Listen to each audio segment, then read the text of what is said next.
Okay, so this is gonna be video number 1 regarding modeling the cube, the Roblox cube, I think, the treasure chest.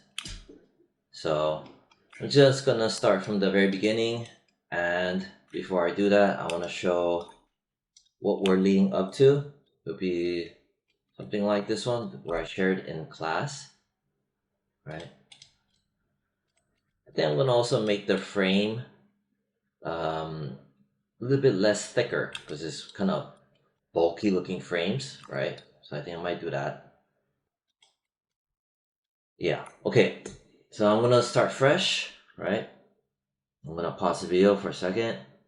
Oh, by the way, also, to take off the parts like that and make the inside. Yeah, and I'm gonna try to keep the video to, I don't know, 10 minutes for each one because there'll probably be a couple of extra videos. So 10 minutes per video, maybe like a couple of videos here and there, and that's pretty much gonna be what I hope to do. Okay, so I'm gonna pause the video for a second. So I'm in Photoshop right now, and I'm gonna just set up the free image planes, right? So this is literally from ground zero. So I'm gonna do that.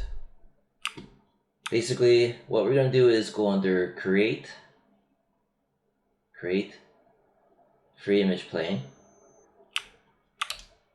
and this is what it's gonna look like. And it's basically a container. It's a flat container, and we have to go under the attribute editor, which is right next to the channel box right here. So this tab and then this tab, click on it. This is your attribute editor. I've discussed it in class regarding what this is.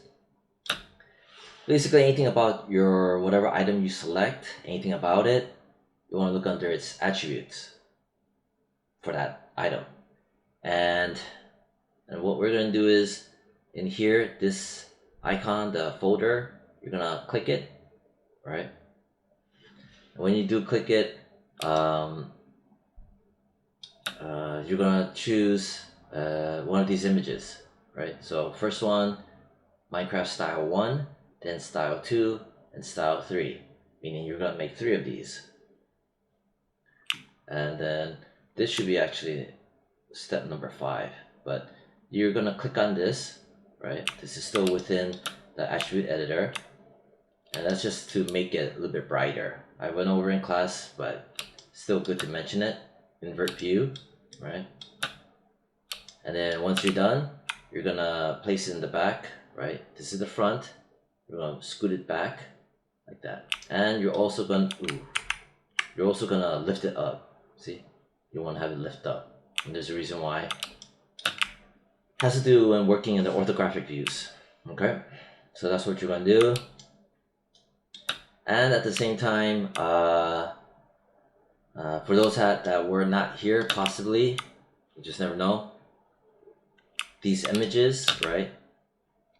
You put them in your source images folder. I repeat, you put them in your source images folder, which I'm gonna click that, and we're gonna go under documents, Maya, projects, default, source images, and 1, 2, 3, right?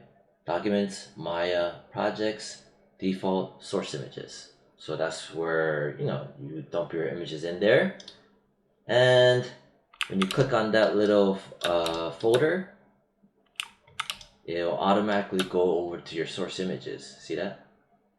And that's what we're gonna do. So yeah, okay. So that was like what, 3 minutes, and I'm going here we are, right? And we're gonna go to create free image plane, boom, there we are. Press W for the move tool. I'm gonna go attribute editor, the folder icon.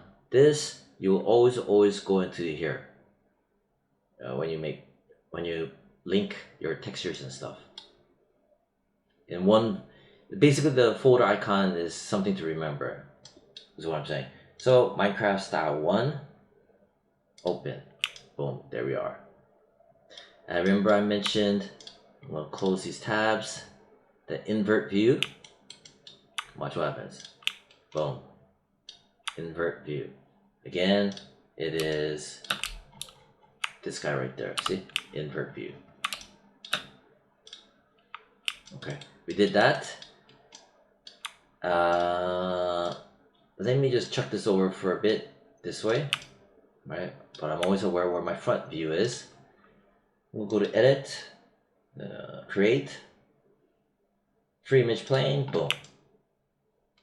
And we're going, and again, attribute editor tab, click on the folder, Minecraft style 2, boom, boom. There we go. Grab both of these. I'm gonna just scoot it over some more, because I just want to make room for the next one, and I'm gonna scoot it back after. Anyway, so click that one. I need to invert the view, because you'll notice it will be brighter. This is already pretty bright, but boom, see? Big difference.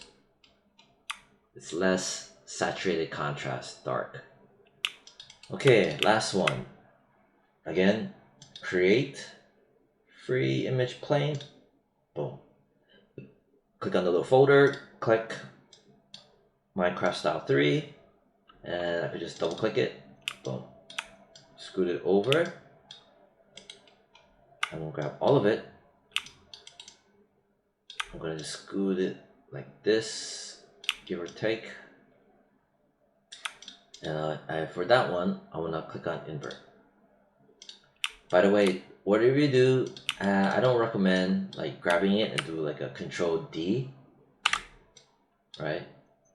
And I don't recommend clicking here to link up everything.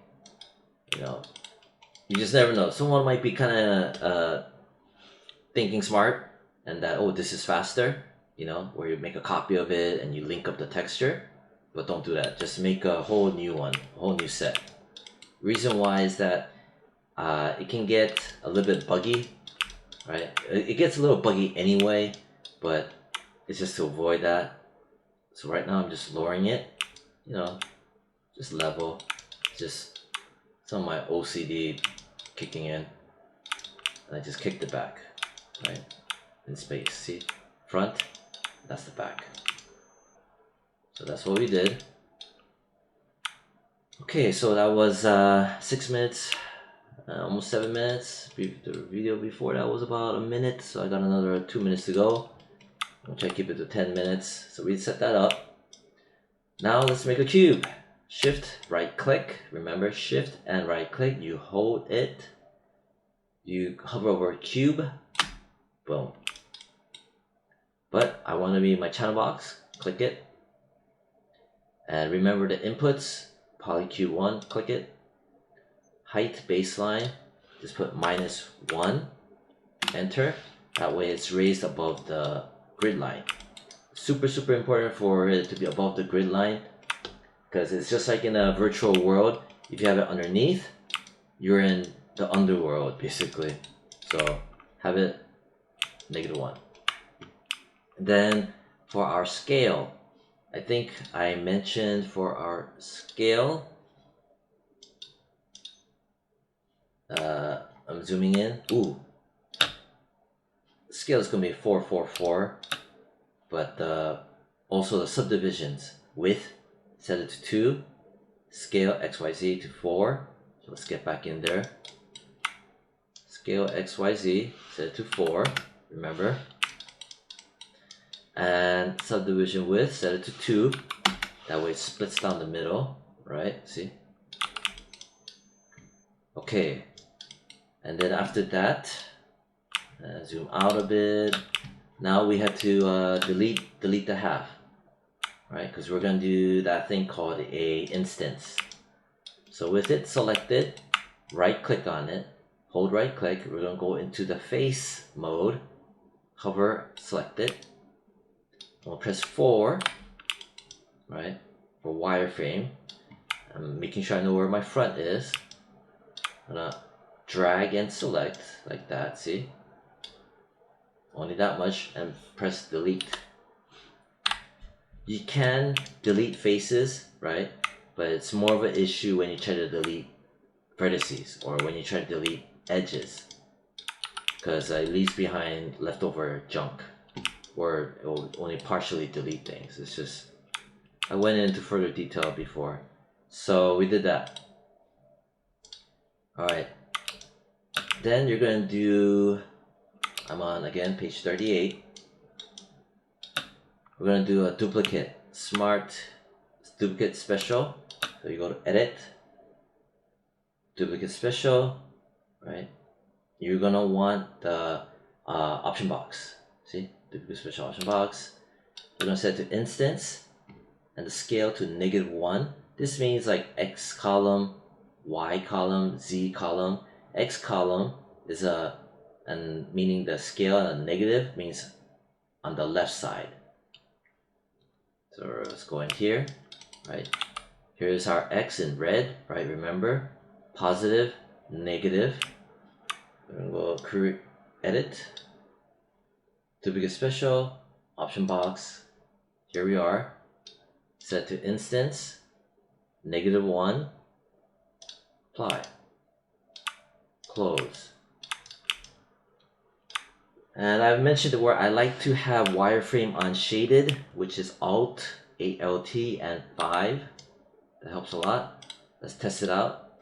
So I select it. I just right click and hold vertex. Okay.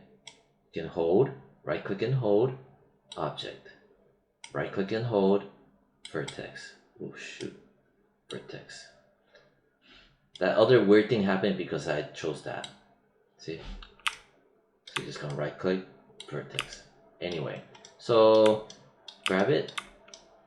Yeah, it works. We're good. Right click, object, click outside. So that's gonna be the end of this video. That was 12 minutes. I'm gonna keep it like that. Alright, next video we're gonna continue further. Alright, bye.